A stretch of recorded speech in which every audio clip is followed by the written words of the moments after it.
5 homens me compraram por 3.000 cruzeiros em 1965, e naquele mesmo dia decidiram quando e como eu ia morrer.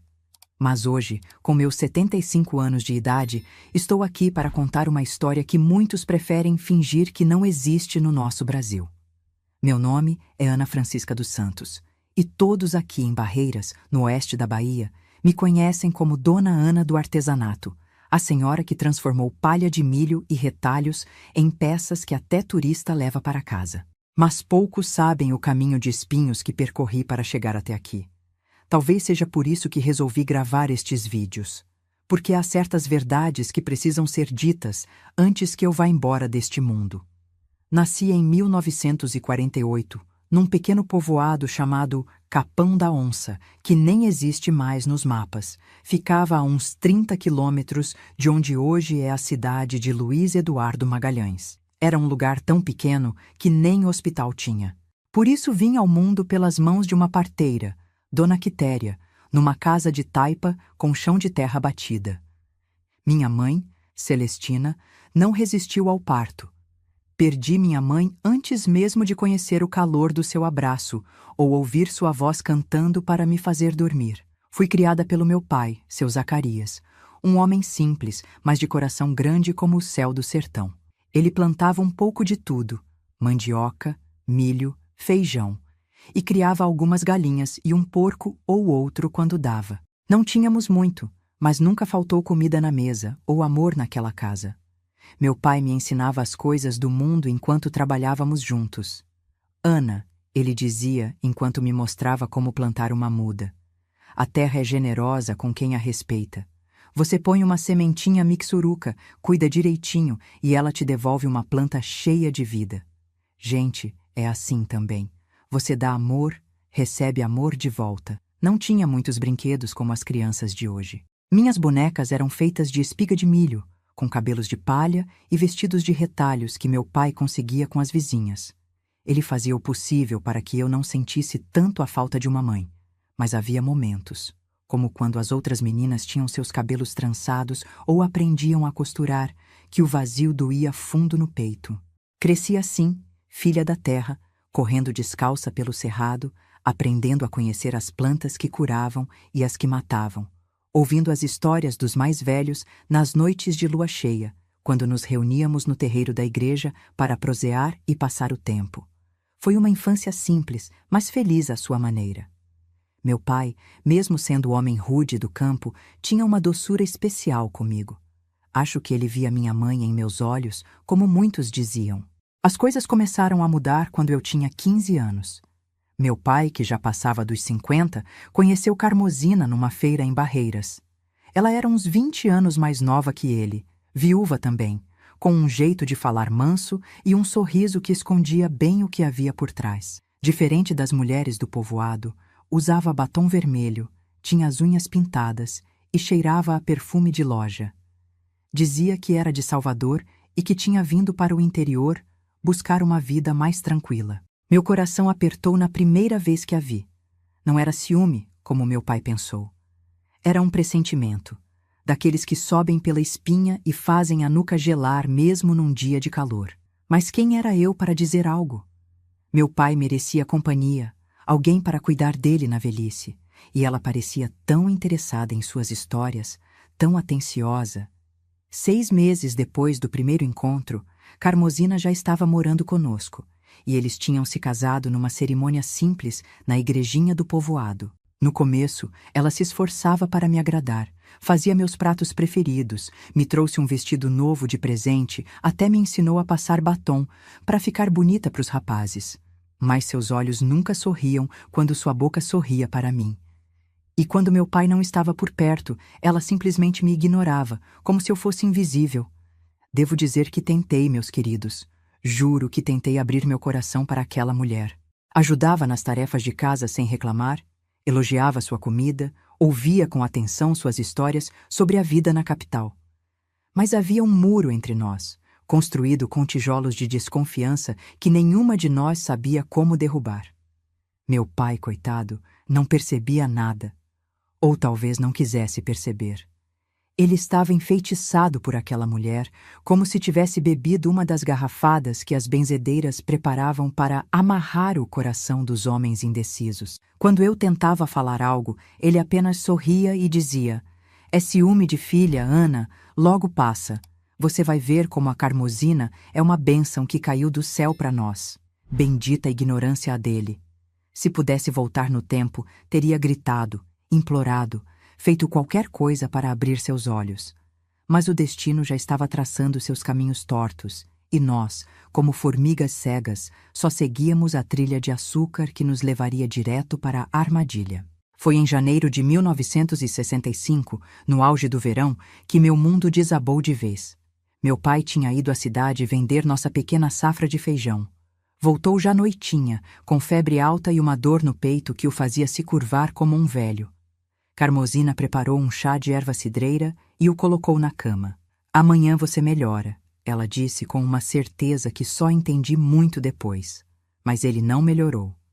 Na madrugada, acordei com os gritos dela. Quando cheguei ao quarto, meu pai estava com os olhos vidrados no teto, a boca aberta num espanto silencioso. Tinha partido durante o sono, sem se despedir, sem me dar um último conselho ou uma última bênção. "Ei, você que está me assistindo agora." Pode parecer que estou contando isso com uma calma que não combina com a dor, mas são 57 anos que passaram. A dor vira um calo na alma, sabia? Se estiver gostando da minha história, me ajuda apertando o gostei e se inscrevendo no canal. E me conta nos comentários de onde você está me assistindo. Uma velha como eu fica curiosa para saber até onde minha voz pode chegar nesse tal de internet. Obrigada pela companhia, viu? O enterro foi rápido, como era costume no interior. Não havia como conservar o corpo naquele calor, e o cemitério ficava a 1 hora de caminhada da nossa casa. Lembro do peso do caixão simples, de madeira barata, carregado pelos vizinhos. Lembro do som da terra caindo sobre ele. Lembro das mãos ásperas dos conhecidos apertando as minhas, dizendo palavras que não faziam sentido nenhum para mim naquele momento. Carmosina chorou. E como chorou! Soluçava alto, precisava ser amparada para não cair. Repetia o nome do meu pai como uma ladainha. Mas quando voltamos para casa, quando os últimos vizinhos se foram e ficamos apenas nós duas, ela enxugou as lágrimas como quem limpa a poeira de um móvel, e seus olhos estavam secos como a terra do cemitério. "Senta aí, menina. Precisamos conversar", ela disse, acendendo um cigarro. Vício que nunca tinha mostrado na frente do meu pai. Sentei à mesa da cozinha, ainda atordoada pela perda, sem imaginar que o pior ainda estava por vir. "Seu pai não era o homem que você pensava", ela começou, soltando a fumaça pelas narinas. "Ele tinha dívidas, muitas dívidas. Devia para gente perigosa, gente que não brinca." Aquilo não fazia sentido. Meu pai era a pessoa mais honesta que conheci. Vivia com simplicidade justamente para nunca dever nada a ninguém. Ele mesmo dizia: "Quem deve, se vende. E eu nasci livre e quero morrer livre." "Que dívidas?" perguntei, a voz ainda embargada pelo choro. "Jogo", ela respondeu prontamente. "Seu pai jogava, apostava tudo que tinha. Por que você acha que nunca conseguimos ter nada de valor? Por que acha que ele vendia as safras por qualquer mixaria? Era para pagar os juros das dívidas, mas o principal só crescia." Balancei a cabeça, incrédula. Era uma mentira descarada, eu sabia. Meu pai nunca foi de jogar, nem mesmo um baralho inocente depois da missa. Mas antes que eu pudesse protestar, ela continuou: "Os homens para quem ele devia estão vindo amanhã. Querem a casa, a terra, tudo. E se não tiverem o que levar, levam a gente no lugar." Ela deu uma tragada longa. "Ou melhor, levam você." Meu sangue gelou. "Como assim me levam?" "Eles me procuraram enquanto você estava no cemitério. Disseram que a dívida do seu pai é grande demais para ser paga com esse pedaço de terra. Mas fizeram uma proposta." Ela hesitou, como se estivesse pensando nas palavras certas. "Tem um grupo de empresários, gente de São Paulo, que está montando um negócio grande aqui na região. Eles precisam de moças para trabalhar. Cozinhar, limpar, esse tipo de coisa. Os homens disseram que se você for trabalhar para esses empresários por um tempo, A dívida fica quite. Que empresários? Que negócio? E por quanto tempo? As perguntas saíam da minha boca uma atrás da outra. Uma fazenda grande, dessas modernas, com máquinas e tudo. Pelo que entendi, eles estão trazendo gente de fora para derrubar mato e plantar soja. Precisam de gente para cuidar do rancho onde os trabalhadores vão ficar. Ela apagou o cigarro num pires. Quanto ao tempo, não sei dizer ao certo. 1 ano, talvez 2. Depende de quanto seu pai devia. Eu tinha 17 anos, quase 18. Nunca tinha saído daquele povoado, nunca tinha trabalhado para estranhos. Mas o que poderia fazer? Era isso ou perder a terra que meu pai tanto amou, o único lugar que conheci como lar. E se eu não for? Perguntei, um último fio de resistência. O olhar que Carmosina me lançou era frio como a lâmina de uma faca. Aí eles levam a terra, a casa, e nós duas ficamos na rua. Ou pior, esses homens não são de brincadeira, Ana. Seu pai sabia onde estava se metendo. Naquela noite, chorei até não ter mais lágrimas. Chorei pelo meu pai, pela injustiça daquela situação, pelo medo do desconhecido. Ajoelhei ao lado da cama e rezei como nunca tinha rezado. Pedi a Deus que me mostrasse outro caminho, uma saída que não me separasse do único lugar que conhecia como lar. Mas nenhuma resposta divina veio. Apenas o silêncio da noite e, ao longe, o som de Carmosina arrumando suas coisas num quarto que antes pertencia ao meu pai. Na manhã seguinte, com o sol ainda nascendo tímido no horizonte, um jipe velho e barulhento parou em frente à nossa casa. 3 homens desceram. Um gordo, de chapéu de palha, que parecia ser o chefe. Um magro e alto, com uma cicatriz que cortava o rosto da têmpora ao queixo. E um mais jovem, pouco mais velho que eu, que mantinha os olhos baixos, como se tivesse vergonha de estar ali. Carmosina já estava de pé, arrumada como se fosse a cidade, o batom vermelho impecável nos lábios finos. Ela me empurrou para fora do quarto. Vai, se arruma, leva só o essencial. Eles não têm o dia todo. Com mãos trêmulas, coloquei algumas roupas numa trouxa, junto com uma foto do meu pai e o terço que tinha sido da minha mãe, únicos objetos de valor sentimental que possuía. Quando voltei para a sala, os homens conversavam em voz baixa com Carmosina, que sorria de um jeito que nunca tinha visto antes. Aqui está ela, anunciou minha madrasta, como se estivesse apresentando uma mercadoria. Saudável, forte, sabe cozinhar e limpar.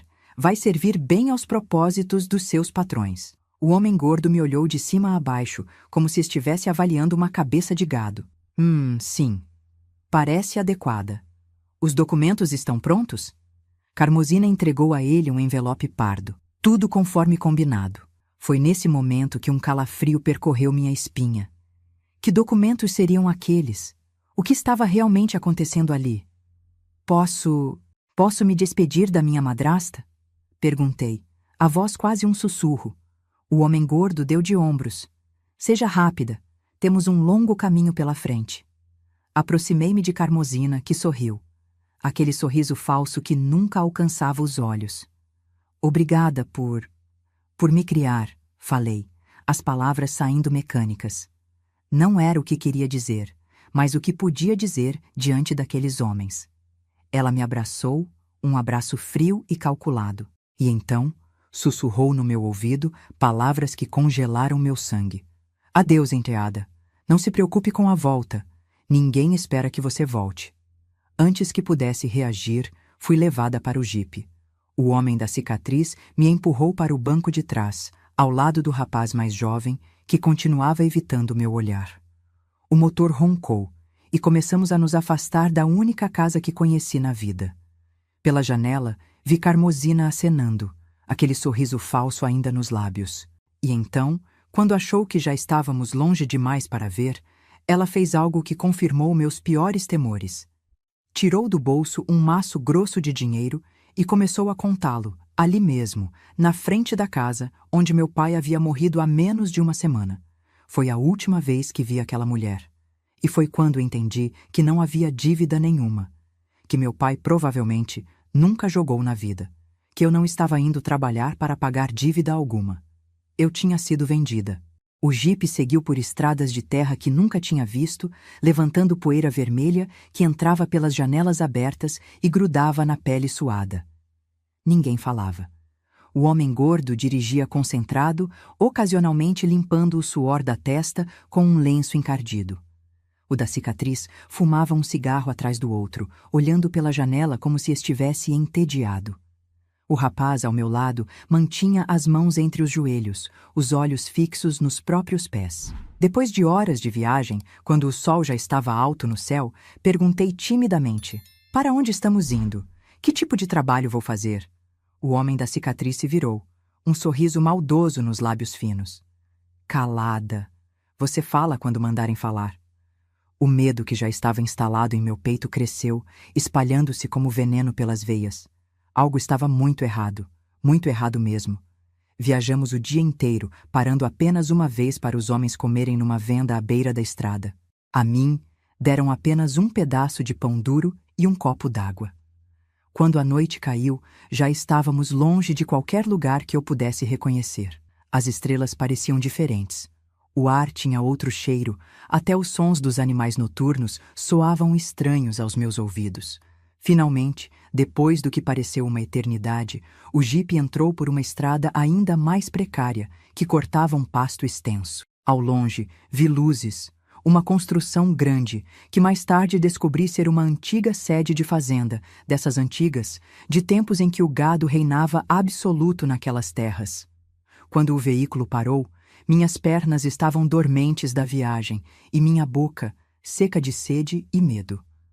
O homem da cicatriz me puxou pelo braço com força suficiente para deixar marcas. "Chegamos", anunciou o gordo, descendo do jipe com um suspiro de alívio. "Leve ela para dentro, Tonho. O patrão deve chegar amanhã cedo." Fui arrastada para dentro da casa grande, passando por uma varanda ampla com piso de madeira que rangia a cada passo. No interior, a mobília era escassa e velha. Algumas cadeiras desgastadas, uma mesa comprida, lampiões a querosene que lançavam sombras fantasmagóricas nas paredes descascadas. Havia outros homens lá dentro, jogando cartas e bebendo cachaça.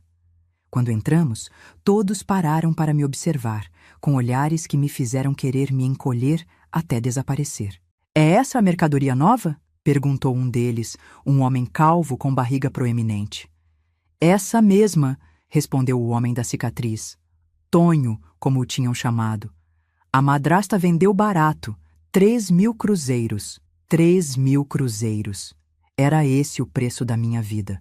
Menos do que valiam 2 cabeças de gado naquela época." "Onde está o contrato?" perguntou outro homem, mais velho, com cabelos grisalhos nas têmporas. O homem gordo que nos seguira para dentro tirou do bolso o envelope que Carmosina lhe entregara. "Aqui. Tudo assinado, como ele gosta." O homem mais velho pegou o envelope, abriu-o e examinou os papéis à luz fraca do lampião. "Parece em ordem. Transferência de tutela e renúncia a todos os direitos. Assinado e com firma reconhecida." Ele riu, um som que me deu arrepios. Essa Carmosina é esperta, fez tudo certinho para não ter problemas depois. Foi quando a compreensão total da minha situação me atingiu como um raio. Não havia fazenda moderna, não havia empresários de São Paulo, não havia trabalho como cozinheira ou arrumadeira.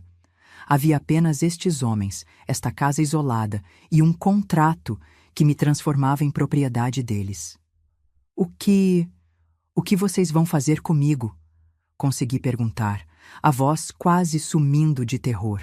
O homem mais velho se aproximou, segurando meu queixo com força para me fazer olhar em seus olhos.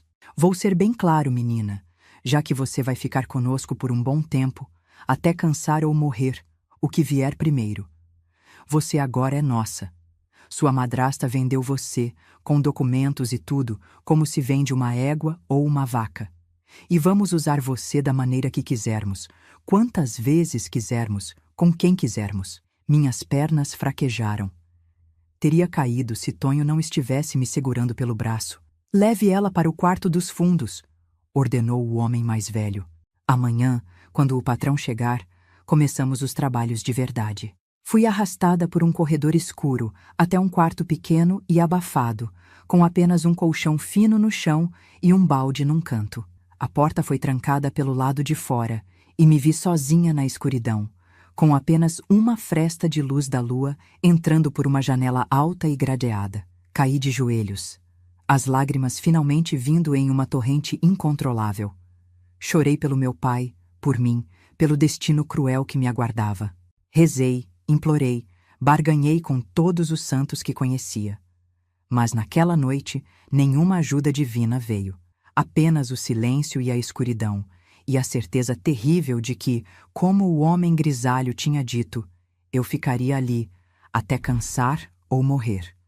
O que eu não sabia naquela noite desesperadora é que minha história não terminaria naquela fazenda, que eu encontraria dentro de mim uma força que não sabia possuir, que sobreviveria para contar essa história, décadas depois, para pessoas que nem tinham nascido quando tudo aconteceu. Mas isso, meus queridos, é uma história para continuarmos juntos. Uma história de horror, sim, mas também de sobrevivência.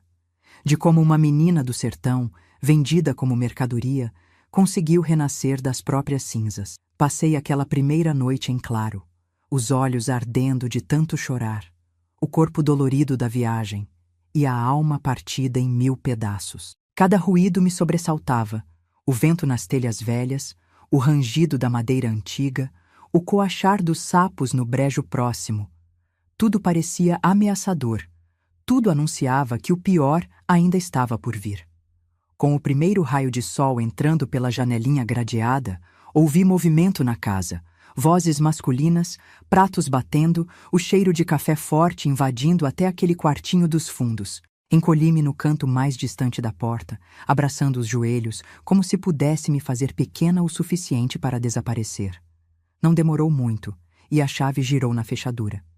Era o rapaz jovem do jipe, carregando uma caneca de café preto e um pedaço de pão duro. Seus olhos continuavam baixos, evitando os meus, como se tivesse vergonha do que fazia parte. "Come", ele disse, colocando a caneca e o pão no chão perto de mim.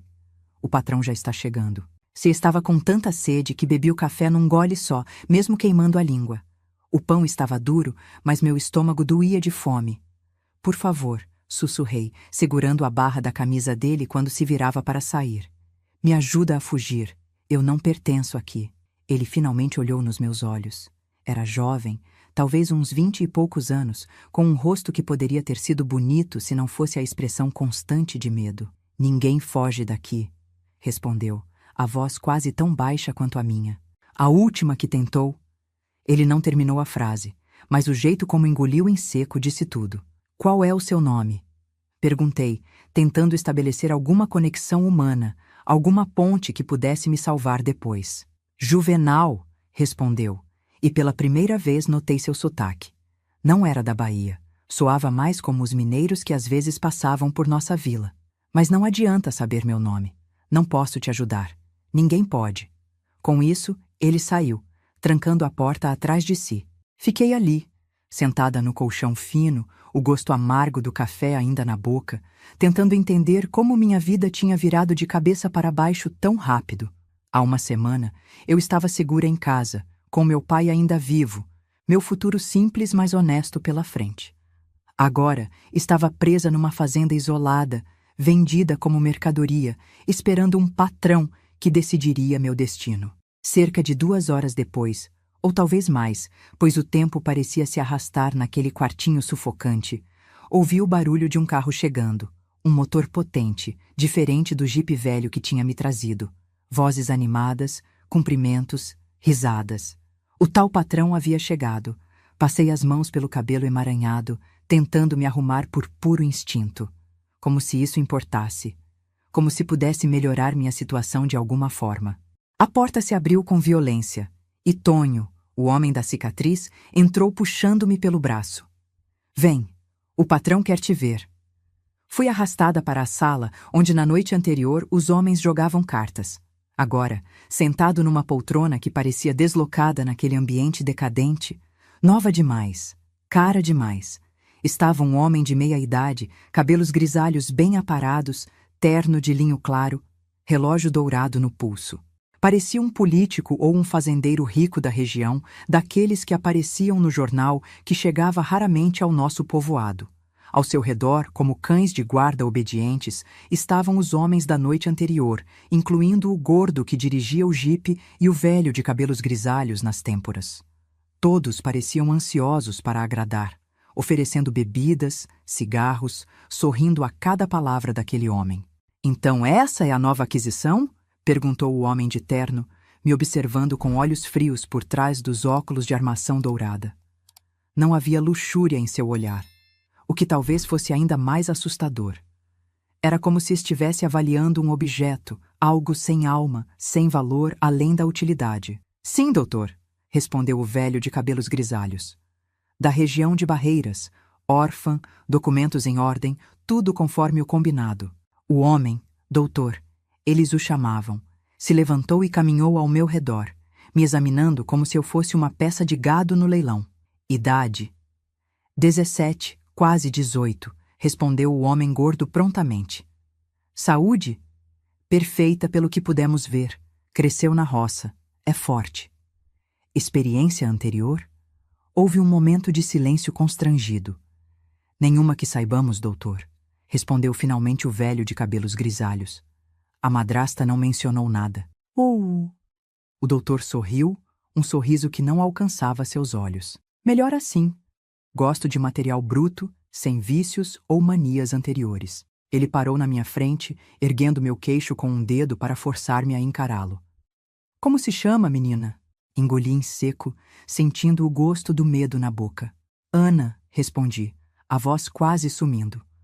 "Ana Francisca dos Santos." "Bem, Ana Francisca", ele disse, ainda segurando meu queixo. "Espero que tenha entendido sua situação. Você foi adquirida legalmente. Tenho documentos que sua madrasta assinou, transferindo sua tutela para mim. Esses documentos dizem que você é minha empregada, trabalhando para pagar uma dívida de seu falecido pai. Mas nós dois sabemos que isso é apenas uma formalidade, não é?" Não respondi. Não conseguia. O medo tinha congelado minha voz.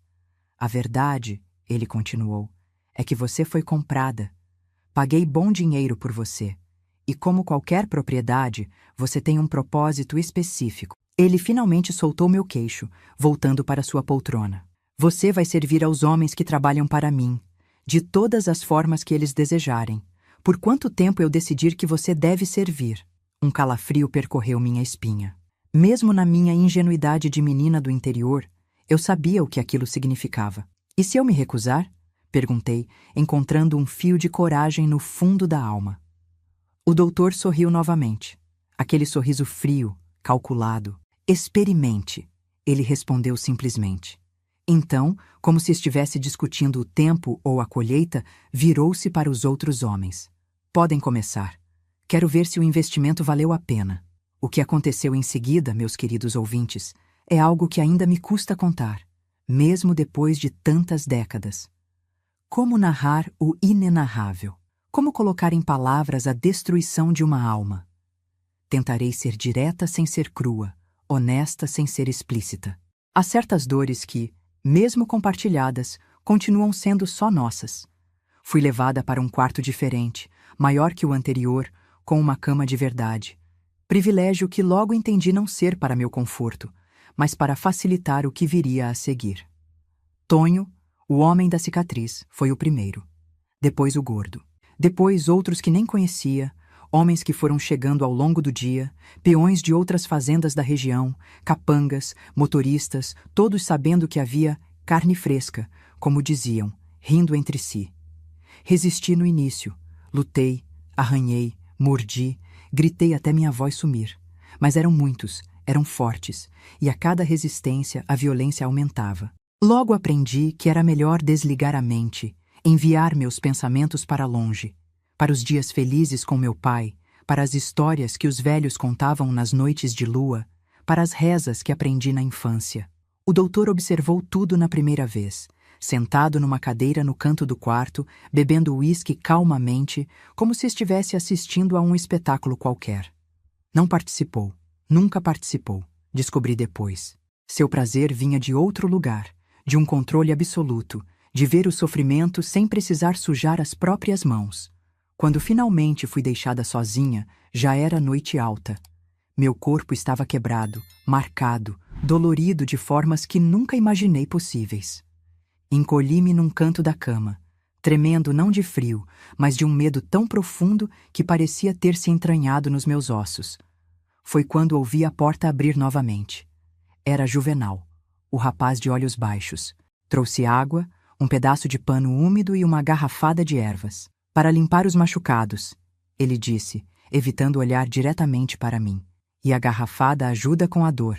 Aceitei em silêncio, a garganta crua demais para falar. Enquanto bebia a garrafada amarga, notei que suas mãos tremiam. Por que você está aqui? Perguntei finalmente.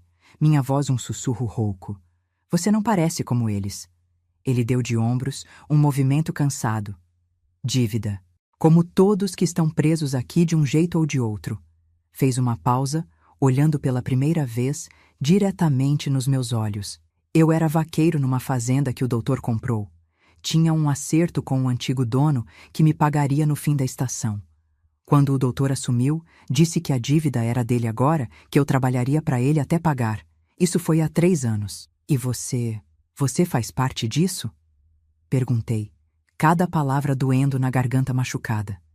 Ele desviou o olhar novamente. Faço o que mandam. Se não fizer... Ele mostrou uma cicatriz na parte de trás do pescoço, meio escondida pelo cabelo. Mas não com as meninas. Isso eu não faço. Por isso me mantém como empregado da casa, motorista às vezes. Sou o único que eles confiam para não fugir com vocês. Vocês? Tem outras? Ele balançou a cabeça. Não mais. A última não aguentou. Faz uns meses. Um arrepio percorreu minha espinha. Não aguentou como? Se matou. Conseguiu uma faca da cozinha de algum jeito. Foi rápido, pelo menos. Ele falou com uma frieza que só poderia vir de ter visto coisas demais, horrores demais para continuar se importando. Naquele momento, entendi completamente minha situação. Não havia só o abuso, a dor física, a humilhação. Havia a certeza de que ninguém viria me salvar, que ninguém sequer sabia onde eu estava, que para o mundo lá fora eu provavelmente já não existia mais. Quanto tempo? Perguntei. A voz falha. Quanto tempo até você não aguentar mais? Ele completou. Depende. A última durou 8 meses. A anterior, quase 1 ano. Teve uma que aguentou 2 anos, mas no fim, todas acabam igual. 2 anos. 24 meses daquele inferno. 730 dias, se tivesse sorte. A ideia era tão esmagadora que quase desejei ter aquela faca que a menina antes de mim tinha conseguido. Por que está me contando isso? Perguntei. Por que está me ajudando? Juvenal deu de ombros novamente. Não estou ajudando. Estou só fazendo o que me mandam. Cuidar para que você dure o máximo possível. O doutor investiu dinheiro em você. Quer retorno. Ele se levantou, recolhendo a caneca vazia. Tenta dormir. Amanhã começa tudo de novo. E assim foi. Dia após dia. Semana após semana. A mesma rotina brutal. Os mesmos homens, às vezes alguns novos, quando o doutor fazia reuniões de negócios na fazenda. A mesma dor, o mesmo horror, repetido tantas vezes que comecei a me sentir como se aquela menina que cresceu feliz na roça com o pai tivesse morrido, e eu fosse apenas um fantasma ocupando um corpo que não me pertencia mais. Perdi a noção do tempo. Os dias se misturavam, as noites eram iguais. Tentei marcar os dias riscando a parede com um pedaço de reboco que tinha se soltado, mas em algum momento parei de contar. Para quê? O tempo tinha perdido o significado. Comecei a entender por que a menina antes de mim tinha escolhido a faca. Cada manhã que acordava era uma decepção. Ainda estava viva, ainda teria que enfrentar mais um dia daquele inferno. A morte começou a parecer uma amiga, uma libertadora, e não uma inimiga. Foi quando algo mudou. Não sei dizer exatamente quando, talvez 3 ou 4 meses depois da minha chegada. Era uma noite particularmente quente, o ar parado e pesado como sempre fica antes das grandes tempestades de verão. Eu estava deitada na cama, olhando para o teto, os olhos secos porque já não tinha mais lágrimas. E então, do nada, um pensamento me atingiu. Se eu morresse, eles venceriam. Se eu me matasse, como a menina antes de mim, estaria dando a eles exatamente o que esperavam. O doutor simplesmente compraria outra garota e o ciclo continuaria. Algo dentro de mim, algo que eu pensava que tinham matado, despertou. Uma raiva fria, calculada, diferente da raiva desesperada dos primeiros dias. Uma determinação que nasceu não da esperança, mas da absoluta falta dela. Se eu ia morrer, e tinha certeza que ia, não seria pelas minhas próprias mãos. E antes de ir, eu levaria alguns deles comigo. Foi como se uma clareza repentina tivesse descido sobre mim. Comecei a observar. Realmente observar. Os padrões, as rotinas, os pontos fracos. Quem bebia demais. Quem deixava a guarda baixa. Quem tinha as chaves. Quem ia aonde e quando. Também comecei a observar Juvenal mais atentamente. Ele continuava sendo o único que me tratava com um mínimo de humanidade, trazendo comida, água limpa, ervas para os machucados. Nunca participava dos abusos, embora às vezes fosse forçado a assistir, como um lembrete do doutor de que ele também era propriedade, não tão diferente de mim. Percebi que Juvenal não era apenas o elo mais fraco daquela corrente de maldade. Ele era alguém que, como eu, estava preso num sistema que não tinha escolhido. A diferença é que ele tinha se resignado, enquanto eu agora estava determinada a lutar. Comecei a falar com ele. Não sobre fuga, ainda não, seria muito arriscado. Mas sobre outras coisas. Sobre de onde vínhamos, sobre nossas famílias, sobre a vida antes daquele lugar. Meu pai era boiadeiro em Minas. Ele me contou uma noite, enquanto passava ervas nos cortes, que um dos homens tinha deixado nas minhas costas. Morreu quando eu tinha 12 anos, pisoteado por um boi bravo. Minha mãe não aguentou a tristeza e foi logo depois. Cresci de fazenda em fazenda, trabalhando pelo prato de comida. Nunca pensou em fugir daqui? Perguntei, tentando fazer a pergunta soar casual. Ele riu, um som sem alegria. E ir para onde? O doutor tem amigos em todo lugar. Polícia, juízes, políticos. Histórias sobre esse lugar são abafadas antes mesmo de chegarem aos ouvidos de quem poderia fazer algo. E quem acreditaria num peão sem eira nem beira contra um homem como ele? Não respondi, mas guardei aquela informação. Era verdade. Numa época e lugar onde os poderosos faziam suas próprias leis, quem daria ouvidos a uma menina órfã ou a um vaqueiro sem família? A justiça, se viesse, teria que vir de nossas próprias mãos. Os dias continuaram passando, e eu continuei observando, planejando, alimentando aquela raiva fria que agora era meu único combustível. Comecei a me tornar o que eles menos esperavam. Dócil. Não resistia mais, não gritava, não chorava. Isso desconcertou alguns deles a princípio, mas logo interpretaram como quebra de espírito, exatamente o que queriam. O doutor visitava a fazenda a cada 2 semanas, geralmente ficando de sexta a domingo.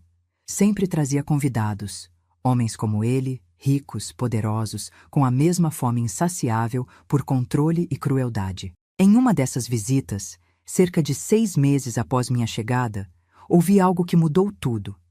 Eu estava servindo bebidas na varanda.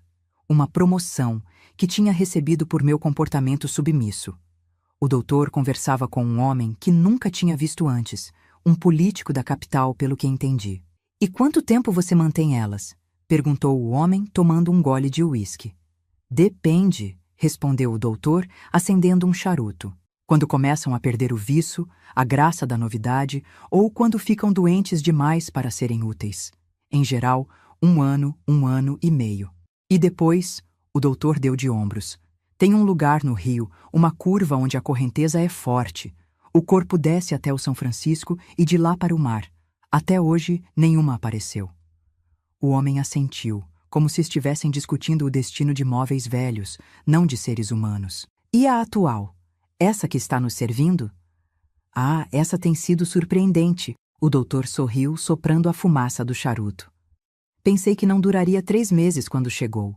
Lutava como uma gata selvagem, mas agora, completamente domesticada. Talvez a mantenha um pouco mais, se continuar assim."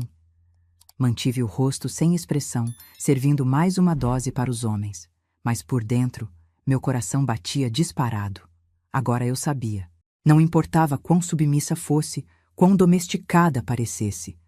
Meu destino estava selado. Em algum momento, quando o doutor decidisse, eu seria levada para aquela curva no rio, e meu corpo desceria a correnteza para nunca mais ser encontrado. O tempo estava se esgotando. Naquela noite, quando Juvenal veio trazer água limpa como sempre fazia, tomei a decisão. Era hora de colocá-lo à prova. Preciso te contar uma coisa. Sussurrei, certificando-me de que ninguém pudesse ouvir. Ouvi o doutor falando sobre o que acontece quando ele se cansa das meninas. Juvenal ficou tenso. Não deveria ficar ouvindo conversas. O rio, continuei, ignorando seu aviso. Ele falou de um lugar no rio onde a correnteza leva os corpos. Ele pousou a jarra d'água com cuidado, evitando meus olhos. Por que está me contando isso? Porque sei que você não é como eles, respondi, segurando seu pulso. Você está preso aqui tanto quanto eu. E sei que não é um assassino. Não sou eu quem leva as meninas ao rio, ele disse, finalmente olhando nos meus olhos. Nunca fiz isso. Mas sabe quem faz, insisti. E sabe que um dia será a minha vez. Ele não respondeu, mas não precisava. Vi a verdade em seus olhos. Vamos fugir juntos, propus, a voz mal passando de um sussurro. Você conhece este lugar, conhece as rotinas. Eu tenho observado também. Podemos conseguir. É suicídio, ele respondeu, mas notei que não rejeitou a ideia imediatamente. Eles têm armas, têm homens por toda parte. E nós temos a vantagem da surpresa, argumentei. Ninguém espera que a menina domesticada tente fugir. Ninguém espera que o empregado leal os traia.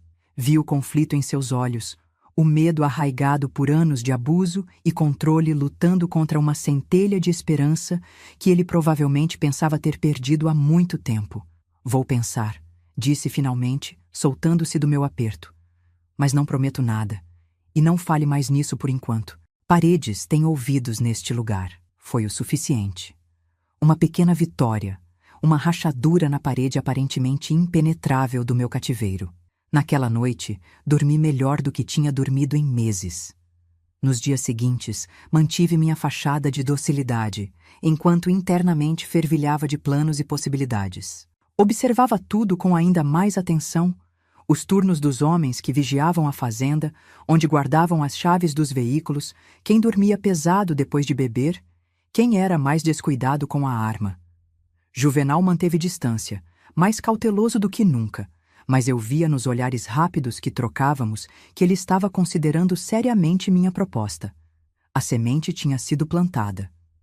Cerca de uma semana depois da nossa conversa, aconteceu algo que acelerou nossos planos. O doutor chegou inesperadamente numa quarta-feira, sozinho, sem os habituais convidados de fim de semana. Parecia agitado, preocupado, algo que nunca tinha visto antes.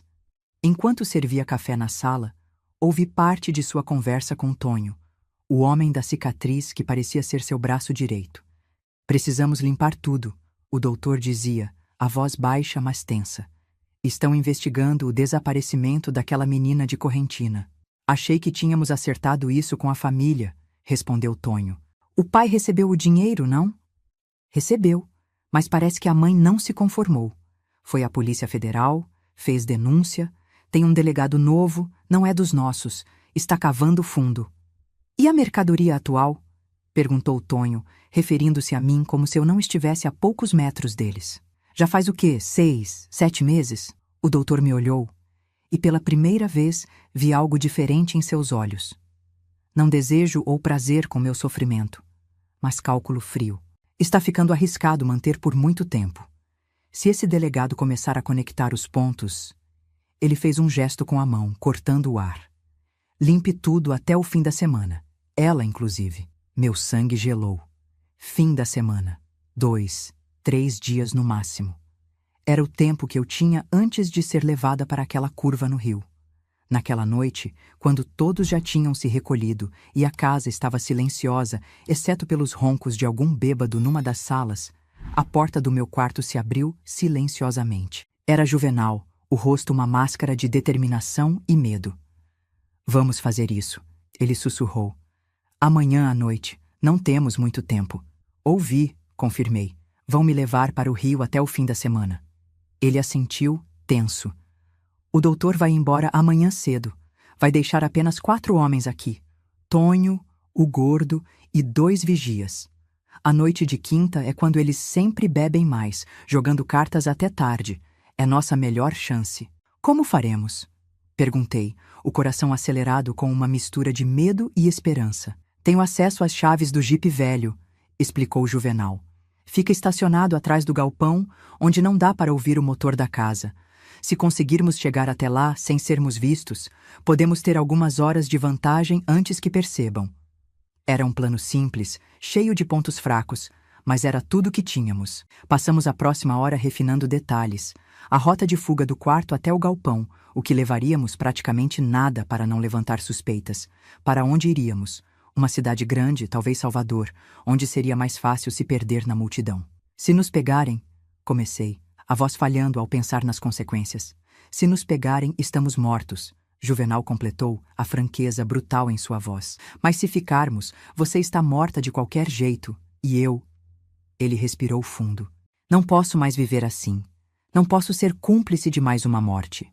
Com esse entendimento sombrio, selamos nosso pacto. Um pacto feito não de esperança, mas de desespero.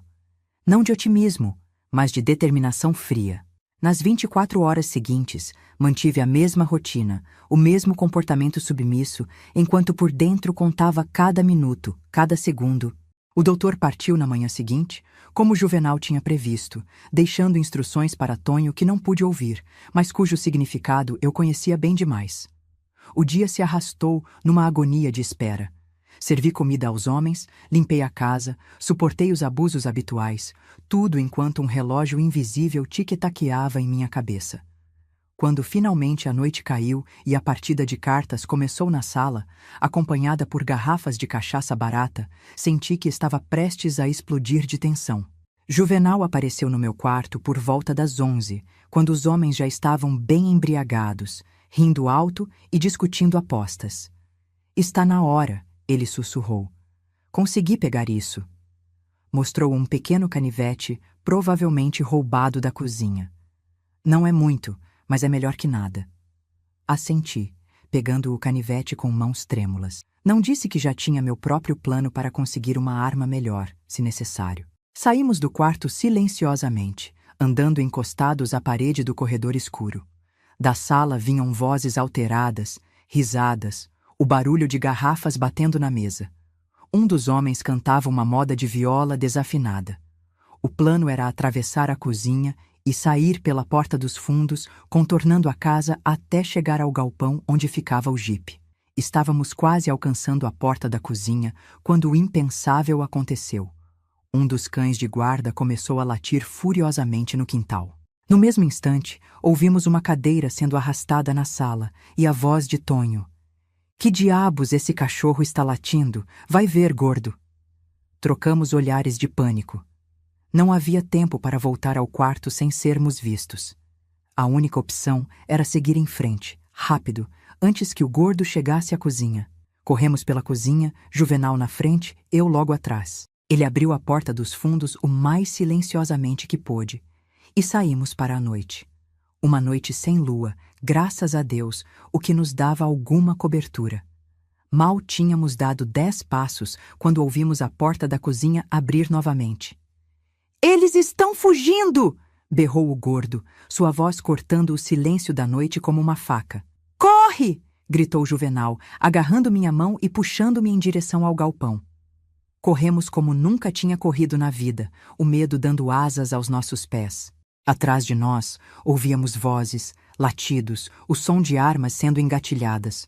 O galpão parecia infinitamente distante, mesmo estando a menos de 100 metros da casa. Quando finalmente alcançamos a porta do galpão, Juvenal lutou com as chaves, as mãos tremendo tanto que mal conseguia encaixá-las na fechadura. Vamos, vamos, murmurava, o desespero tornando sua voz aguda. A porta finalmente se abriu e entramos na escuridão do galpão, o cheiro de óleo diesel e feno seco invadindo minhas narinas. O jipe estava lá, uma forma escura no canto mais afastado. As chaves estão escondidas embaixo do banco, disse Juvenal, enquanto corríamos para o veículo. Você sabe dirigir? Não, respondi, percebendo pela primeira vez uma falha enorme em nosso plano. Então vai ter que aprender rápido caso... Ele não completou a frase, mas não precisava. Caso ele não conseguisse estar comigo até o fim. Estávamos a poucos metros do jipe quando a porta do galpão se escancarou. Recortado contra a luz fraca das estrelas estava Tonho, a cicatriz em seu rosto parecendo ainda mais terrível na penumbra, uma espingarda nas mãos. Acharam mesmo que iam escapar? Ele riu, um som sem humor. O doutor vai adorar saber o que vocês tentaram fazer. Vai dar um jeito especial em vocês dois. Juvenal se colocou na minha frente, protegendo-me com seu corpo. Deixa ela ir, Tonho.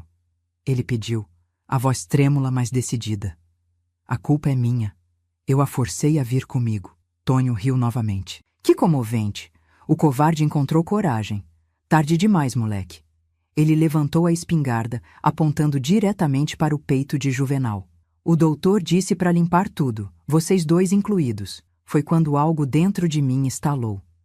Todos aqueles meses de terror, de dor, de humilhação culminaram num único momento de clareza cristalina. Sem pensar, agi. O pequeno canivete que Juvenal tinha me dado ainda estava na minha mão. Num movimento rápido, saí de trás dele e avancei contra Tonho. Ele não esperava isso. Não da menina domesticada, não da mercadoria que tinha aceitado seu destino. A surpresa atrasou sua reação por um segundo crucial.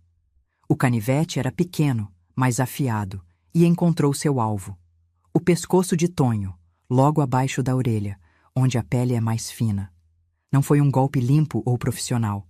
Foi desesperado, selvagem, alimentado por meses de raiva contida. Tonho gritou, largando a espingarda e levando as mãos ao pescoço, de onde jorrava sangue. Cambaleou para trás, os olhos arregalados de choque e dor. Juvenal reagiu instantaneamente, pegando a espingarda caída. Para o jipe! Gritou, empurrando-me para longe de Tonho, que tinha caído de joelhos, ainda segurando o pescoço. Corremos para o jipe. Juvenal enfiou a chave na ignição e o motor roncou, ganhando vida. No mesmo instante, vimos o gordo e os outros 2 homens chegando à porta do galpão, armados e gritando. Abaixa! Ordenou Juvenal, enquanto manobrava o jipe em direção à porta aberta do galpão. Os homens começaram a atirar, o som dos tiros ensurdecedor no espaço fechado. Senti algo quente respingar no meu rosto. Sangue de Juvenal, que tinha sido atingido no ombro. O jipe avançou como um animal feroz, atropelando o gordo que não conseguiu sair do caminho a tempo. Ouvi o som horripilante de ossos se quebrando sob as rodas, mas não senti nada, nem pena, nem remorso, nem nojo. Apenas uma satisfação fria ao pensar que um dos meus torturadores nunca mais machucaria ninguém. Saímos do galpão em alta velocidade, Juvenal dirigindo com uma mão, a outra pressionando o ombro ferido. Os outros 2 homens continuavam atirando, mas já estávamos longe demais para que os tiros nos alcançassem com precisão. Aguentas dirigir? Perguntei, vendo o sangue escorrendo entre seus dedos. Tenho que aguentar, ele respondeu, os dentes cerrados de dor. Se pararmos agora, estamos mortos. E assim começou nossa fuga desesperada pela noite do sertão baiano. Um homem ferido, uma mulher quebrada e a promessa tênue de liberdade à frente. O que não sabíamos naquele momento é que nossa provação estava longe de terminar. Que a estrada para a verdadeira liberdade seria muito mais longa e tortuosa do que poderíamos imaginar. Que o doutor não desistiria facilmente de sua propriedade. E que a pior batalha não seria contra nossos perseguidores, mas contra os fantasmas que carregaríamos conosco pelo resto de nossas vidas. O jipe sacolejava violentamente na estrada de terra, cada buraco enviando ondas de dor pelo corpo machucado de Juvenal. Seu rosto estava pálido à luz fraca do painel, os lábios apertados numa linha fina para conter os gemidos. O sangue tinha encharcado toda a manga da camisa e começava a pingar no banco. Temos que parar e cuidar desse ferimento, falei, rasgando um pedaço da minha saia para fazer um curativo improvisado. Não podemos parar, ele respondeu, a voz fraca mas determinada. Eles virão atrás. O doutor tem homens por toda a região. Precisamos de distância. Estava certa de que ele não aguentaria muito mais tempo. A perda de sangue, a dor, o choque, tudo conspirava contra nós. Se Juvenal desmaiasse enquanto dirigia, estaríamos perdidos. Pelo menos me deixa fazer um torniquete, insisti, já enrolando o pano acima do ferimento. Se continuar sangrando assim, não vai conseguir dirigir. Ele assentiu fracamente, permitindo que eu apertasse o pano em volta do braço, bem acima do ferimento. Não era o ideal, e certamente não substituiria cuidados médicos adequados, mas pelo menos diminuiria a hemorragia. Para onde estamos indo? Perguntei, olhando a escuridão ao nosso redor. Não havia nada além da estrada de terra e o cerrado que se estendia em todas as direções. Sul, respondeu Juvenal, os olhos fixos na estrada iluminada apenas pelos faróis fracos do jipe. Temos que cruzar o rio. Do outro lado é outro estado, mais difícil deles nos seguirem. O Rio São Francisco. A fronteira natural entre a Bahia e Pernambuco. Se conseguíssemos atravessar, teríamos uma chance. Dirigimos pelo que pareceram horas, o céu lentamente clareando com a aproximação da madrugada. A cada minuto que passava, a respiração de Juvenal ficava mais laboriosa, seu rosto mais pálido. Várias vezes pensei que ele iria desmaiar, mas uma determinação férrea o mantinha consciente, as mãos agarradas ao volante como se fosse sua única ligação com a vida. Quando o primeiro raio de sol rompeu no horizonte, finalmente avistamos o rio, uma faixa prateada serpenteando na distância, tão bela que quase chorei ao vê-la. Não era apenas água, era a promessa de uma nova vida. Como vamos atravessar? Perguntei, percebendo que não havia ponte à vista. Balsa, Juvenal respondeu, apontando para uma pequena construção à beira do rio.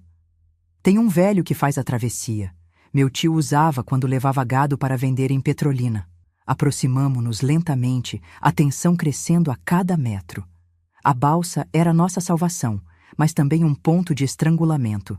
Se os homens do doutor estivessem vigiando os pontos de travessia, estaríamos encurralados. O lugar parecia deserto quando chegamos. Apenas uma cabana de madeira desbotada pelo sol, um pequeno pier e uma balsa rudimentar amarrada a ele. Juvenal parou o jipe a alguns metros da cabana. Fica aqui, ele disse, tentando abrir a porta. Mas estava tão fraco que mal conseguia mover o braço. Eu vou. Você não vai a lugar nenhum nesse estado, interrompi. Eu vou falar com o balseiro. Antes que pudesse protestar, saí do jipe e caminhei em direção à cabana. Meu coração batia tão forte que podia senti-lo na garganta. Estava consciente da minha aparência. As roupas rasgadas, os hematomas visíveis, o sangue seco nas mãos. Qualquer um poderia ver que eu estava fugindo de algo. Bati na porta da cabana, tentando controlar o tremor nas mãos. Demorou alguns momentos até que um homem idoso, de pele curtida pelo sol e cabelos brancos, atendesse. Bom dia, falei, a voz mais firme do que esperava. Precisamos atravessar o rio. Meu marido está ferido. Tivemos um acidente. O velho me examinou com olhos astutos que pareciam enxergar além da mentira. Olhou para o jipe onde Juvenal estava curvado sobre o volante e de volta para mim. 50 cruzeiros, disse finalmente. E não faço perguntas. Senti um alívio tão grande que quase desabei ali mesmo. Não temos dinheiro, admiti, mas temos o jipe. O senhor pode ficar com ele depois que atravessarmos. O velho considerou a oferta, coçando a barba rala. Um jipe vale mais que 50 cruzeiros, disse, um brilho de interesse nos olhos. Mas também traz perguntas que não quero responder. Feito. Voltei para o jipe e ajudei Juvenal a sair. Ele mal conseguia ficar de pé, apoiando-se pesadamente em mim enquanto caminhávamos até a balsa. O balseiro não ofereceu ajuda, apenas observou em silêncio, acendendo um cigarro de palha. Você está ardendo em febre, murmurei para Juvenal enquanto o ajudava a se deitar no assoalho da balsa. Precisamos encontrar um médico assim que atravessarmos. Médicos fazem perguntas, ele respondeu, os olhos semicerrados de dor. E podem denunciar ferimentos de bala à polícia. Ele estava certo, é claro. Mas sem cuidados médicos, a infecção o mataria em questão de dias. O balseiro, após examinar brevemente o jipe, voltou e começou a trabalhar nas cordas que prendiam a balsa ao pier. Vai demorar umas 2 horas para atravessar, disse, sem olhar para nós. O rio tá calmo hoje, é nossa sorte. Enquanto a balsa lentamente se afastava da margem, olhei para trás, para a terra que deixávamos. A terra onde nasci, onde cresci, onde perdi tudo e de onde agora fugia como uma criminosa. Senti uma mistura estranha de dor e alívio, de medo e esperança. Estávamos quase no meio do rio quando ouvimos o som inconfundível de motores, não um, mas vários, aproximando-se rapidamente pela estrada que tínhamos percorrido. São eles, Juvenal murmurou, tentando se sentar. Nos encontraram.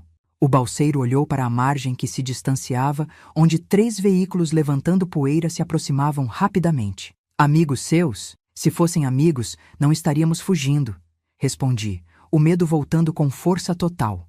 O velho assentiu, como se a resposta confirmasse algo que já suspeitava.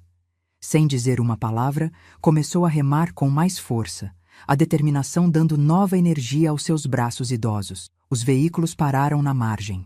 Mesmo à distância, pude reconhecer a silhueta do doutor saindo do carro da frente. Ele gesticulava, gritava ordens, e logo 2 homens correram para uma pequena embarcação atracada mais abaixo no rio. Eles vão nos alcançar, falei, o desespero evidente na minha voz. Aquele barco é muito mais rápido que esta balsa. O balseiro olhou para o barco que agora começava a deslizar pela água em nossa direção, e depois para nós. Um homem ferido e uma mulher aterrorizada. Algo em seus olhos mudou. Vocês 2 se escondam debaixo daquela lona, ordenou, apontando para um canto da balsa onde havia ferramentas e cordas cobertas por uma lona encardida. E não façam um só ruído, não importa o que aconteça. Não tínhamos escolha a não ser confiar nele.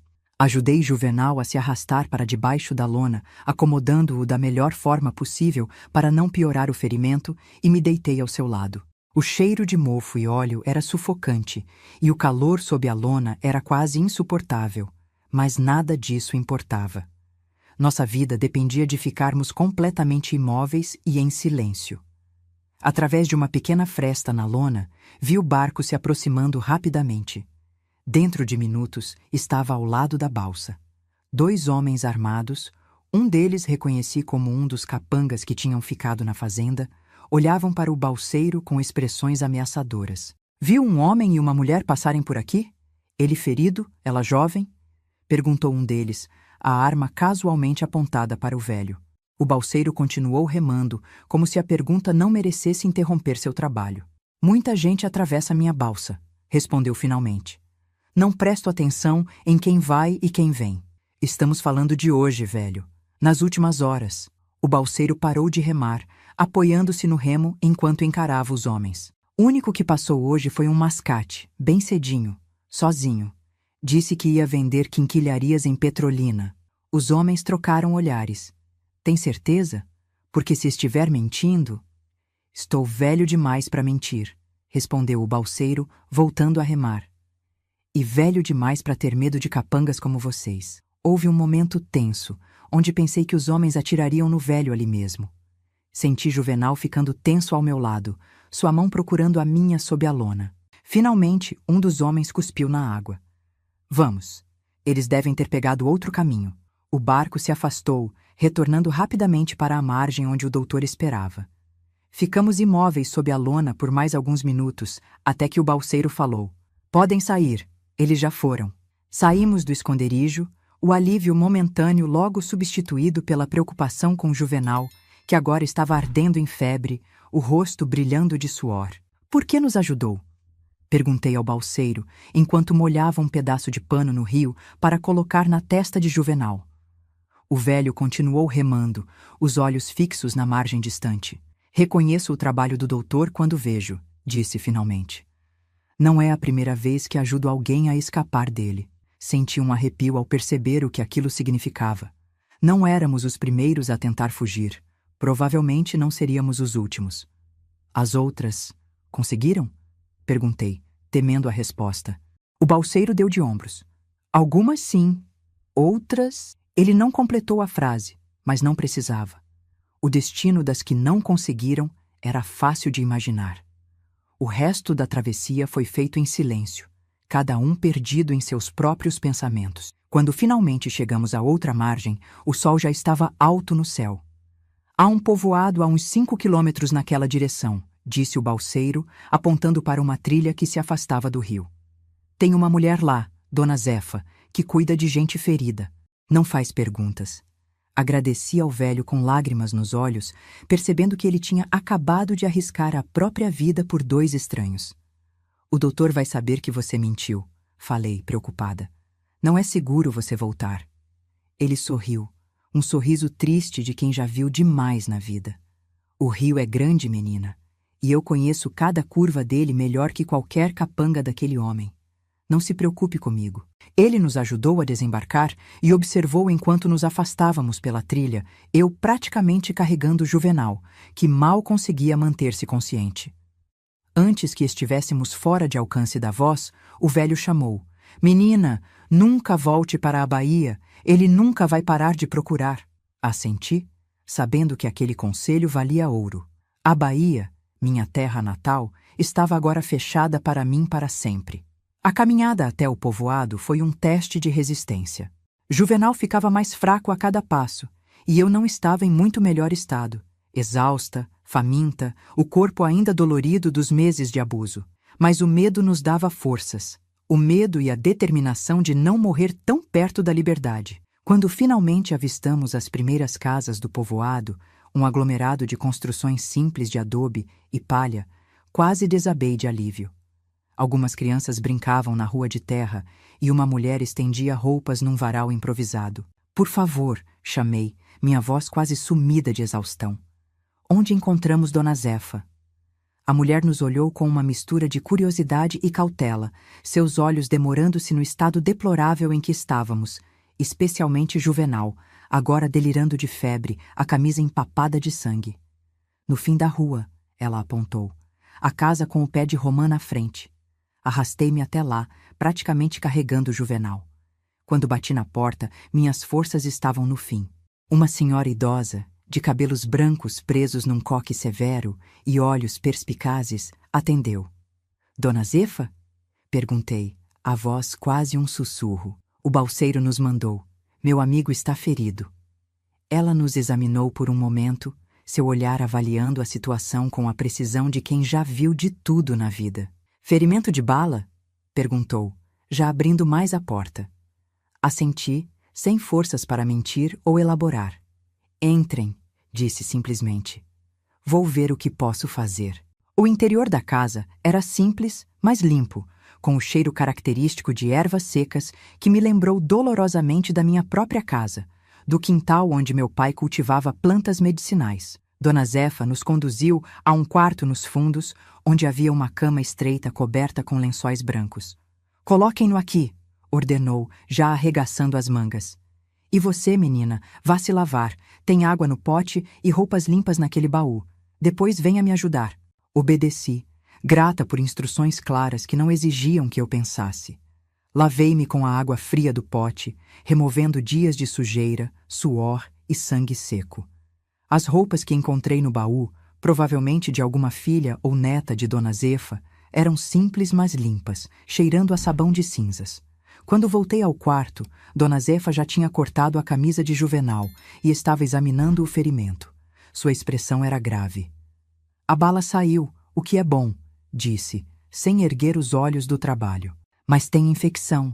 Preciso limpar bem e tentar baixar a febre. Não posso prometer nada. Ela trabalhou por horas, limpando o ferimento com uma solução que cheirava fortemente a cachaça, aplicando cataplasmas de ervas, forçando Juvenal a beber infusões amargas sempre que estava consciente o suficiente para engolir.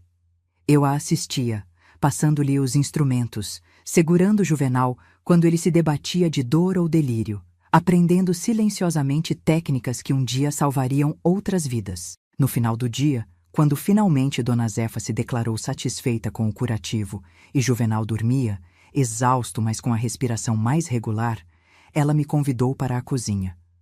Colocou na minha frente um prato de angu com carne seca e um copo de leite de cabra.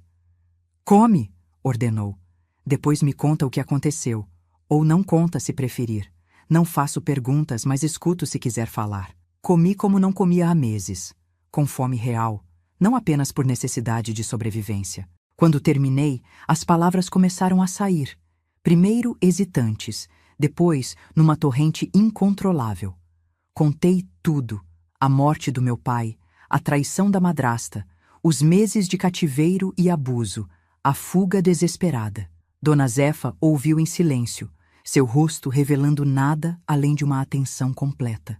Quando terminei, já era noite alta, e minhas forças estavam novamente esgotadas.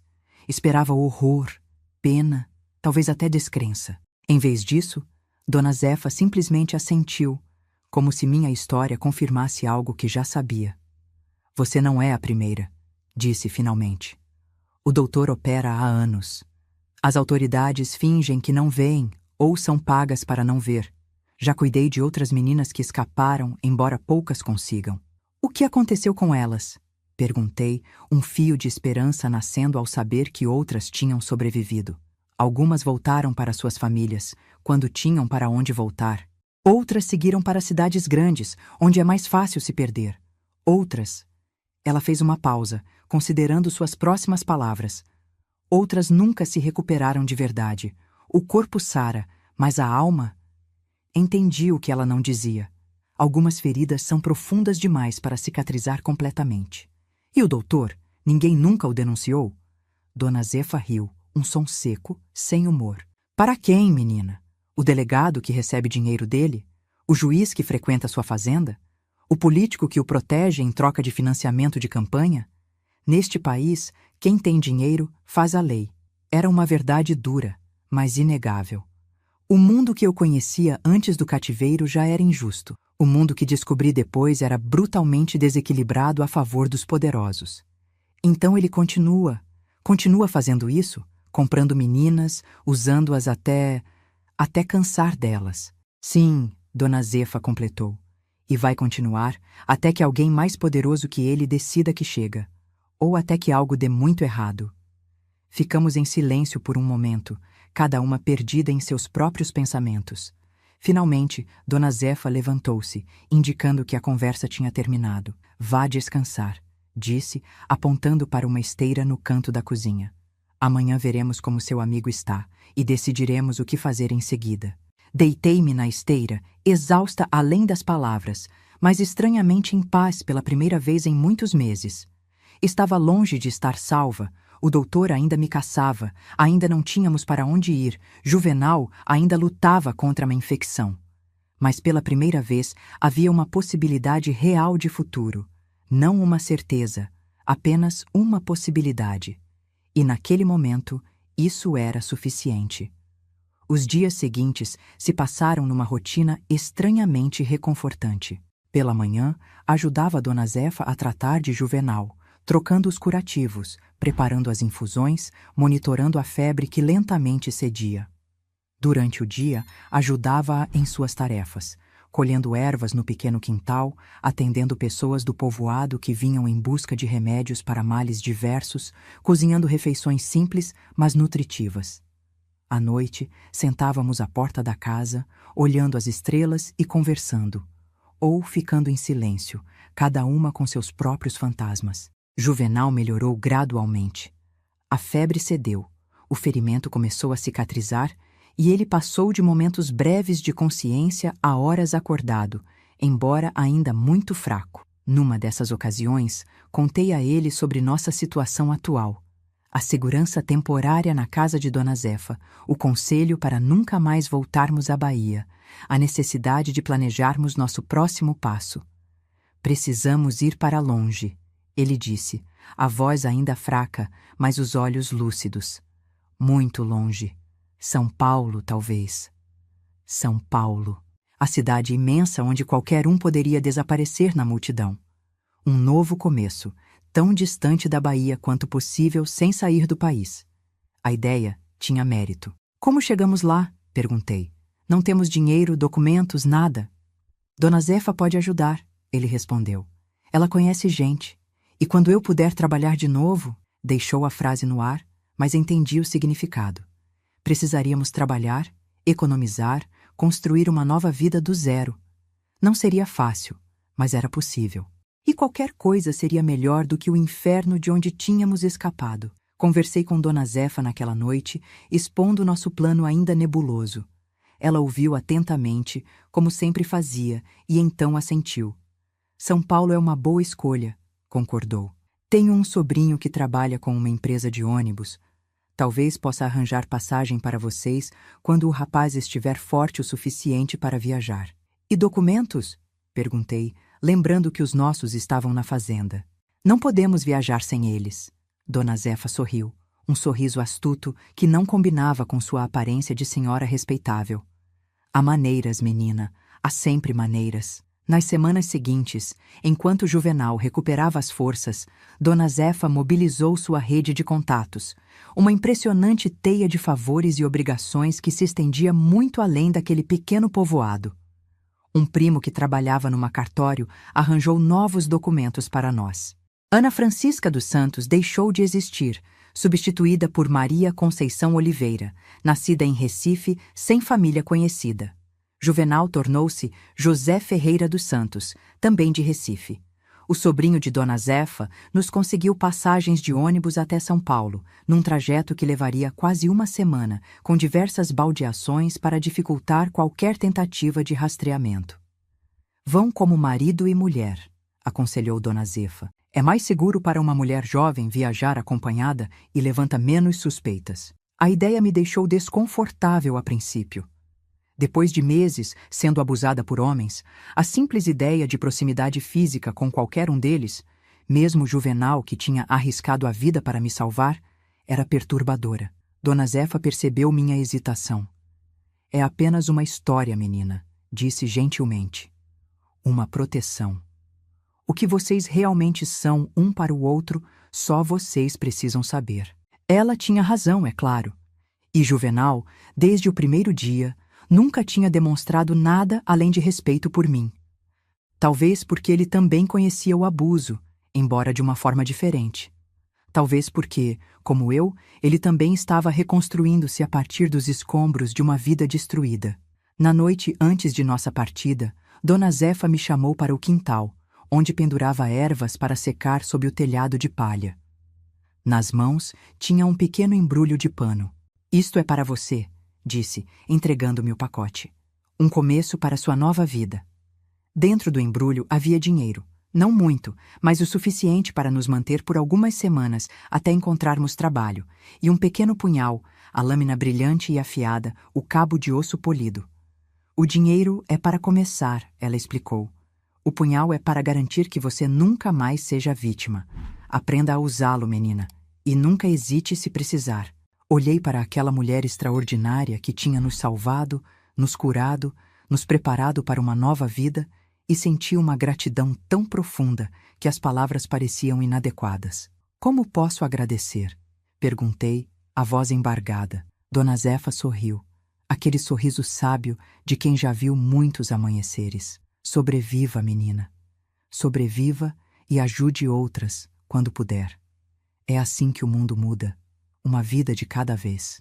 Na manhã seguinte, partimos no primeiro ônibus, eu e Juvenal, agora Maria e José, sentados lado a lado, cada um carregando apenas uma pequena trouxa com o pouco que Dona Zefa tinha nos dado. Enquanto o ônibus se afastava do povoado, olhei pela janela para aquela terra vermelha, aquele céu imenso, aquele rio que tinha sido tanto barreira quanto caminho para a liberdade. Eu tinha 17 anos, quase 18. Tinha perdido tudo. Meu pai, minha casa, minha identidade, até mesmo meu nome. Mas estava viva. E pela primeira vez em muitos meses, tinha algo que pensava ter perdido para sempre. Esperança. O caminho para São Paulo foi longo e cansativo. Dias intermináveis em ônibus desconfortáveis, noites em rodoviárias barulhentas ou pensões baratas quando podíamos pagar. Atravessamos Pernambuco, Alagoas, Sergipe, sempre nos afastando da Bahia, sempre olhando por cima do ombro, sempre tensos quando víamos um homem que lembrava vagamente os capangas do doutor. Juvenal, José agora, recuperava as forças a cada dia, embora o braço ferido nunca voltasse a ter a mesma força de antes. Conversávamos pouco durante a viagem. ambos perdidos em nossos próprios pensamentos, nossas próprias estratégias de sobrevivência. Não era um silêncio desconfortável, mas o silêncio de dois sobreviventes que entendiam, sem precisar de palavras, o que o outro tinha passado. Foi apenas quando chegamos a São Paulo, quase uma semana depois de deixar o povoado de Dona Zefa, que realmente conversamos sobre o futuro. Estávamos sentados num banco da rodoviária do Tietê, cercados pelo caos e barulho da maior cidade que já tínhamos visto, tentando absorver a imensidão do lugar e das possibilidades e perigos que ele oferecia. E agora? Perguntei, olhando a multidão que passava apressada, cada pessoa com sua própria história, seu próprio destino, ninguém prestando a mínima atenção em dois nordestinos recém-chegados. Juvenal. Não, José. Eu precisava me acostumar com os novos nomes. Deu de ombros. Primeiro, encontrar um lugar para ficar. Depois, trabalho. O dinheiro de Dona Zefa não vai durar muito nesta cidade. Ele estava certo, é claro. Precisávamos de abrigo, trabalho, uma forma de sobreviver naquele lugar tão diferente de tudo que conhecíamos. Mas havia algo mais fundamental que precisávamos definir. E nós? Perguntei, a pergunta que vinha evitando desde que deixamos o povoado. O que somos um para o outro agora? Ele me olhou longamente, seus olhos escuros revelando uma compreensão profunda. Somos o que você quiser que sejamos, respondeu finalmente. Companheiros de fuga, amigos. Mais que isso, se um dia você estiver pronta. Ou nada além de duas pessoas que compartilharam um inferno e agora seguem caminhos separados. A escolha é sua. Naquele momento, olhando para aquele homem que tinha arriscado tudo para me salvar, que carregaria para sempre uma cicatriz como prova de sua coragem, senti algo que não esperava sentir novamente. Confiança. Não amor, não ainda, talvez nunca, mas confiança. E naquele momento, depois de tudo que tinha passado, a confiança parecia o sentimento mais precioso do mundo. Quero que fiquemos juntos, disse, estendendo a mão para segurar a dele. Como amigos, como companheiros, o resto, o tempo dirá. Ele assentiu, apertando minha mão gentilmente. O tempo dirá, concordou. E assim, naquele banco de rodoviária, em meio ao burburinho de uma cidade grande demais para nos notar, fizemos um pacto silencioso.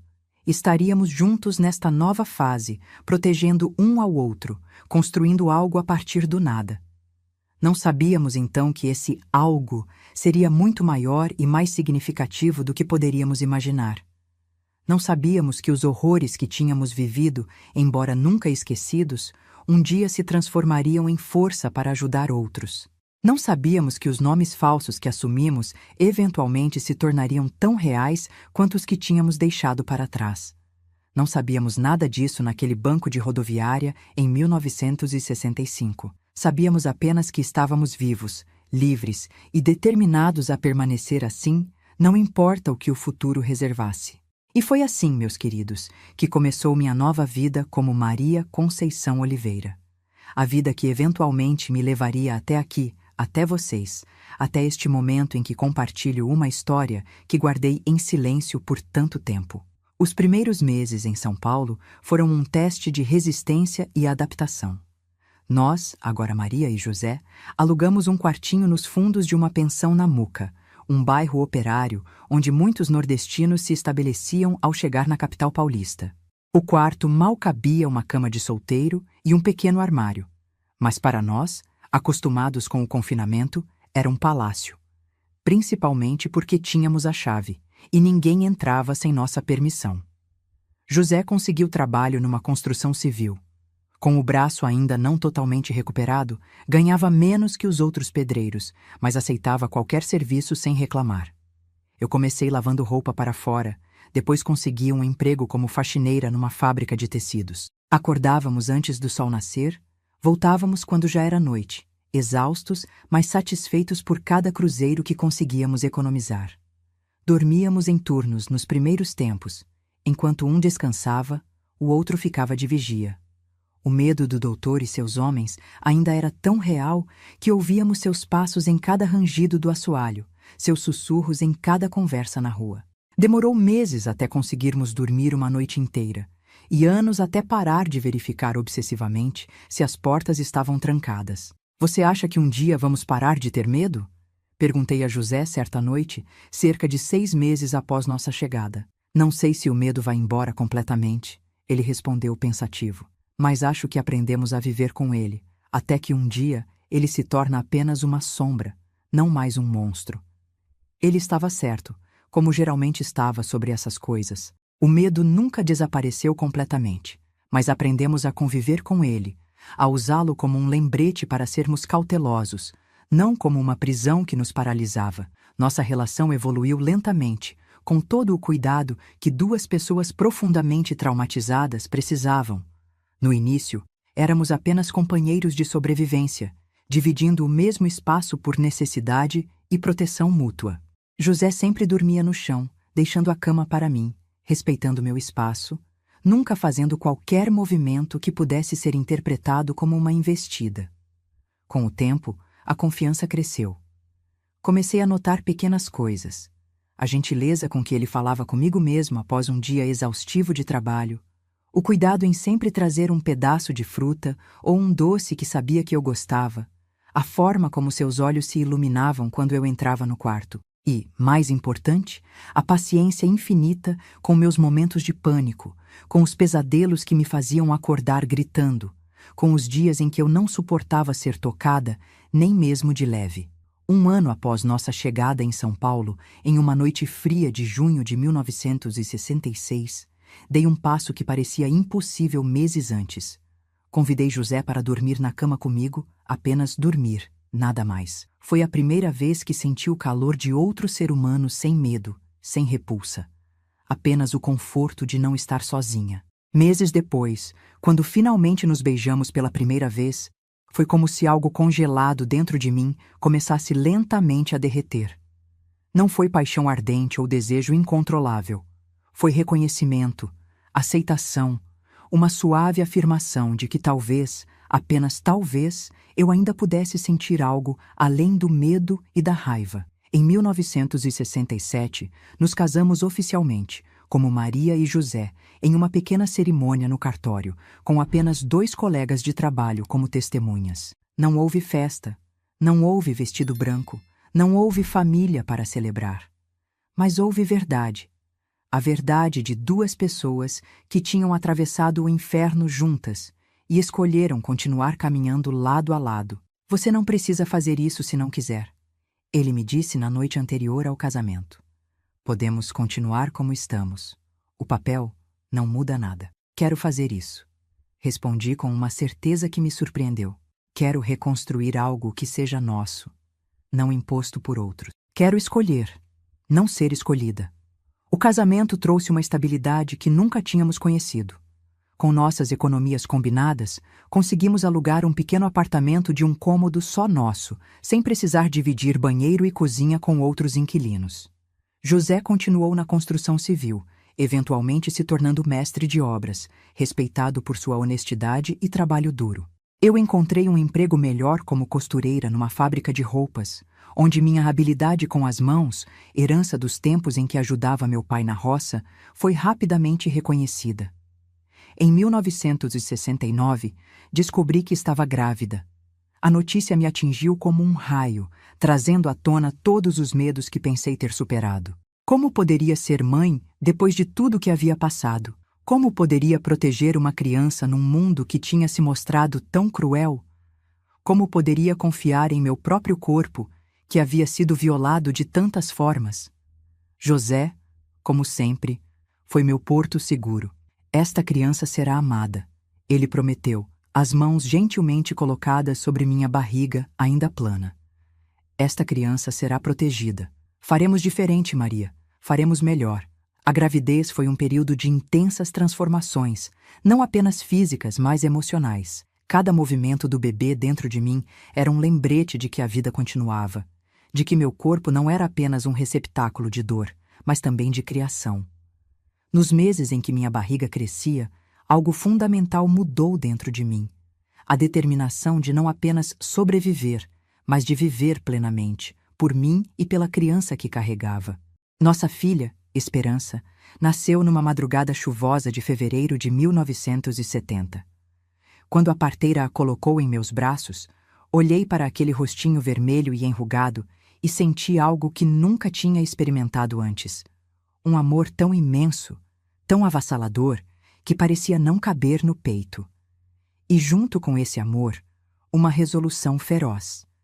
Esta criança nunca conheceria o tipo de horror que eu tinha conhecido. Esta criança seria protegida, amada, respeitada em sua humanidade. A maternidade me transformou de formas que não poderia prever. A necessidade de proteger Esperança me deu uma força que não sabia possuir. Os pesadelos diminuíram, substituídos pela preocupação muito real e presente de criar uma filha em condições melhores do que as que eu tinha conhecido. José se revelou um pai extraordinário, paciente, amoroso, presente.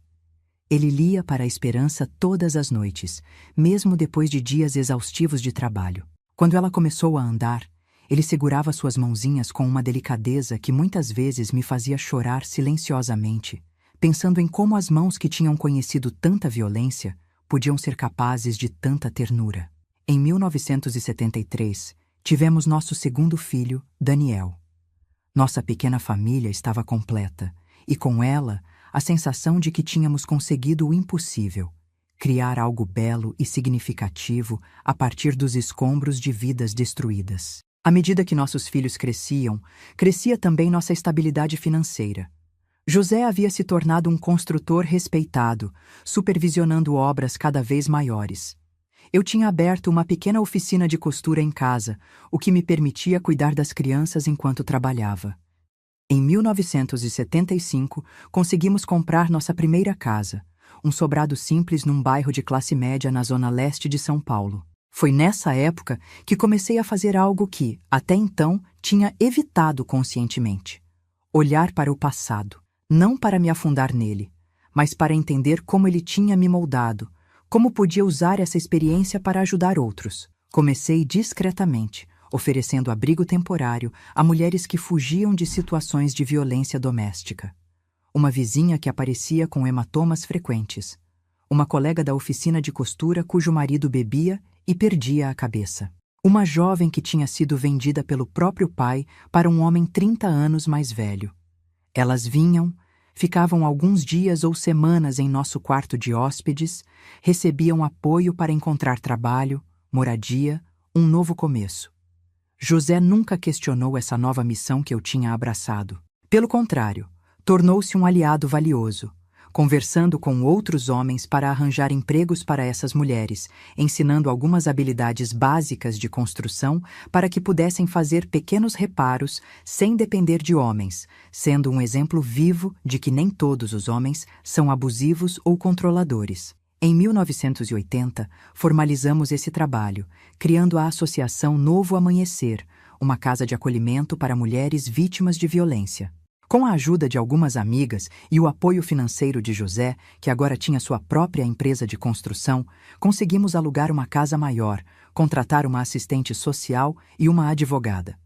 Não era um trabalho fácil. Enfrentávamos a resistência das autoridades, a desconfiança de uma sociedade que preferia não enxergar a violência contra mulheres e, ocasionalmente, ameaças de maridos ou companheiros furiosos. Mas cada mulher que conseguia reconstruir sua vida, cada criança que escapava de um ambiente de abuso, cada pequena vitória contra um sistema que naturalizava a violência, tudo isso fazia valer a pena. E para mim, pessoalmente, esse trabalho tinha um significado adicional. Era minha forma de transformar o horror que tinha vivido em algo positivo, de garantir que outras meninas não passassem pelo que eu passei. Os anos 80 trouxeram mudanças significativas no país. O fim da ditadura militar, o movimento pelas diretas já, a redemocratização.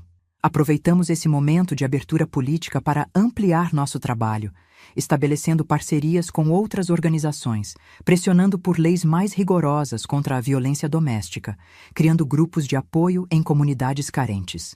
Esperança, nossa filha, seguiu meus passos. Formou-se em serviço social e começou a trabalhar conosco na associação, trazendo novas ideias e energia renovada.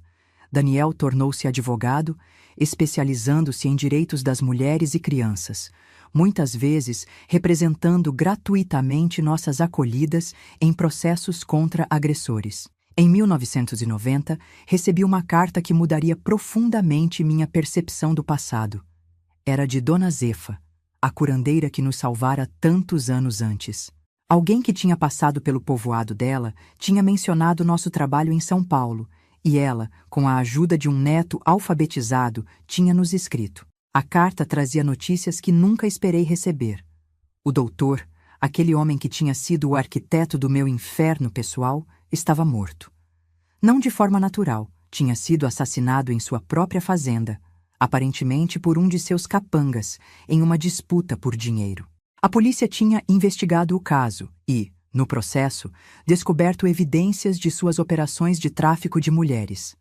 Vários de seus associados tinham sido presos, outros tinham fugido. A fazenda tinha sido confiscada pelo Estado. Rele aquela carta tantas vezes que o papel ficou gasto nas dobras. Esperava sentir alívio, talvez até satisfação ao saber da morte daquele homem. Em vez disso, senti nada. Um vazio surpreendente onde antes havia medo e ódio. Percebi então que, sem saber, já tinha me libertado dele há muito tempo. Não completamente. As cicatrizes permaneciam, mas o suficiente para que sua morte não fosse mais que uma notícia distante, sem poder para abalar os alicerces da vida que tinha construído. A carta de Dona Zefa trazia também outro pedido, que eu voltasse ao Nordeste para ajudar a estabelecer uma rede de casas de acolhimento semelhantes à nossa. As meninas continuam sendo vendidas, ela escrevia. Não pelo doutor, mas por outros como ele. E precisamos de alguém que entenda, que saiba como ajudá-las a reconstruir suas vidas depois. Após muita reflexão e longas conversas com José e nossos filhos, decidi aceitar esse chamado. Em 1991, pela primeira vez em 26 anos, voltei ao Nordeste, não à Bahia, que ainda carregava memórias dolorosas demais, mas a Pernambuco, onde Dona Zefa agora vivia com sua família. Reencontrar aquela mulher extraordinária, agora muito idosa, mas ainda lúcida e determinada, foi como fechar um círculo. Ela me abraçou com lágrimas nos olhos, murmurando: "Viu só? Você sobreviveu, menina. Sobreviveu e fez muito mais que isso." Nos anos seguintes, dividi meu tempo entre São Paulo e o Nordeste, ajudando a estabelecer casas de acolhimento em várias cidades pequenas, treinando mulheres locais para identificar e apoiar vítimas de abuso, criando uma rede de proteção que se estendia por estados onde a violência contra mulheres era particularmente naturalizada. José sempre me apoiou nessas viagens, muitas vezes me acompanhando, outras vezes ficando em São Paulo, para cuidar da associação e de nossa família crescente. Esperança nos deu 2 netos, e Daniel, uma neta. Nossa casa se tornou o centro de uma família não apenas de sangue, mas de escolha. Ex-acolhidas que se tornaram parte permanente de nossas vidas, colegas de trabalho que viraram amigos íntimos, pessoas que entraram em nossas vidas por acaso e ficaram por escolha. Em 2005, José faleceu de um ataque cardíaco, dormindo pacificamente ao meu lado depois de um dia comum de trabalho e jantar com a família. A dor de perdê-lo foi imensa, mas diferente de qualquer dor que tinha conhecido antes. Não era o desespero desorientado da adolescente vendida pela madrasta, mas o luto profundo e significativo por uma vida compartilhada, por um amor construído pacientemente ao longo de décadas. No funeral, olhando para o caixão daquele homem que tinha sido meu salvador, meu companheiro, meu amigo mais íntimo, senti uma gratidão tão profunda que transcendia a tristeza. Gratidão por termos encontrado um ao outro nas circunstâncias mais improváveis, por termos escolhido acreditar que algo bom poderia nascer de tanto horror, por termos perseverado quando teria sido mais fácil desistir. Nos anos seguintes à morte de José, reduzi gradualmente meu trabalho direto na associação, passando a liderança para a Esperança e uma equipe de mulheres extraordinárias que tínhamos treinado ao longo dos anos. Não me aposentei completamente. Ainda dava palestras ocasionais, participava de eventos, aconselhava casos particularmente difíceis. Mas comecei a dedicar mais tempo a outro projeto que tinha adiado por décadas: registrar minha história. Comecei a escrever, primeiro apenas para mim, como uma forma de terapia, depois com a intenção de deixar um registro para minha família e, finalmente, com o objetivo de compartilhar mais amplamente. O livro, Vendida e Renascida, a história de uma sobrevivente, foi publicado em 2010, quando eu tinha 62 anos. Não usei meu nome verdadeiro, nem o de José, nem detalhes que pudessem identificar precisamente os lugares ou pessoas envolvidas. Mas a essência da história estava lá. O horror, sim, mas principalmente a jornada de reconstrução, de encontrar significado além do trauma. O livro encontrou um público muito maior do que eu esperava. Fui convidada para programas de televisão, para falar em universidades, para participar de debates sobre tráfico humano e violência contra mulheres. Sempre recusava mostrar meu rosto ou revelar minha identidade verdadeira. Não por vergonha, mas por proteção. Mesmo após tantos anos, mesmo sabendo que o doutor estava morto e seu império destruído, a cautela tinha se tornado parte de quem eu era. Foi apenas em 2020, aos 72 anos, que finalmente me senti segura o suficiente para mostrar meu rosto e usar meu nome real em público. A pandemia tinha acelerado a transição para o mundo digital, e meus netos me ensinaram a usar plataformas de vídeo para continuar meu trabalho de conscientização, mesmo durante o isolamento. Comecei a gravar vídeos contando minha história, primeiro apenas para grupos fechados de apoio a sobreviventes de violência, depois para um público mais amplo. A resposta foi avassaladora. Mulheres de todas as idades, de todo o país, me escreviam para compartilhar suas próprias histórias de abuso e sobrevivência, para agradecer por dar voz a experiências que tinham sido silenciadas por tanto tempo. E assim chegamos a hoje, 2023, onde eu, Ana Francisca dos Santos, sim, reassumi meu nome de nascimento há alguns anos, uma última afirmação de que aquela menina que foi vendida não foi destruída, apenas transformada. Compartilho minha história com vocês através destes vídeos. Tenho 75 anos agora. Meu corpo carrega as marcas do tempo e do trauma, mas também da cura e da resiliência. Meus cabelos estão brancos, minhas mãos calejadas de uma vida de trabalho duro. Mas meus olhos, me dizem, ainda brilham com a mesma determinação que me manteve viva naqueles dias sombrios de 1965. Não sei quanto tempo mais terei neste mundo, mas sei que cada dia é uma vitória sobre aqueles que tentaram me destruir. Cada mulher que ajudamos na associação, cada história compartilhada, cada consciência despertada para a realidade do tráfico humano e da violência contra mulheres, tudo isso são sementes plantadas que continuarão crescendo muito depois que eu partir. Se você assistiu até aqui, meu querido, minha querida, quero que saiba que sua atenção, seu tempo, sua disposição para ouvir uma história difícil significam muito para mim. Se você também carrega feridas, e quem não as carrega, de uma forma ou de outra, espero que minha jornada possa oferecer algum conforto, alguma esperança de que é possível reconstruir, é possível encontrar significado além da dor. Se este vídeo tocou seu coração, por favor, deixe seu joinha e se inscreva no canal para que possamos alcançar mais pessoas com estas histórias de superação. Nos comentários, conte-me de onde você está assistindo e se ficou até o final dessa longa jornada comigo. Isso me ajuda a saber que não estou falando sozinha, que minhas palavras encontram eco em algum lugar. E não se esqueça de entrar no nosso grupo de WhatsApp. O link está na descrição. Lá, compartilhamos diariamente histórias de outras vovós guerreiras que, como eu, transformaram suas dores em forças para mudar o mundo ao seu redor. Histórias que podem inspirar, consolar e lembrar que nenhum de nós está sozinho em sua luta. Lembre-se sempre, sua história não termina no trauma. O que fizeram com você é apenas um capítulo, não o livro inteiro. Você tem o poder de escrever os próximos capítulos, e eles podem ser mais belos e significativos do que você jamais imaginou. Obrigada por me ouvir, obrigada por testemunhar, obrigada por lembrar. Com carinho, Vovó Ana.